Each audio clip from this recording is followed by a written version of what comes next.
Hello everyone and welcome to the video. Today I'm going to show you how to change your Instagram region or remove your recorded region completely. The first thing you're going to do is you're going to tap the three bars in the upper right corner. Then you need to tap settings. After that, press security. Press login activity, and that's going to show you the region you're currently in and all your previous login locations. I've got mine blurred out, but it's going to be clear in your version. To change your location, simply log out of Instagram and log in to another account in a different region, and that's going to change your region. So to log out, just go back to settings and press log out of all accounts.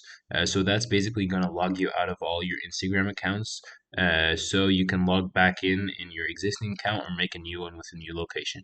So that's it for the video, guys. I hope it was useful, and I'll see you in the next one.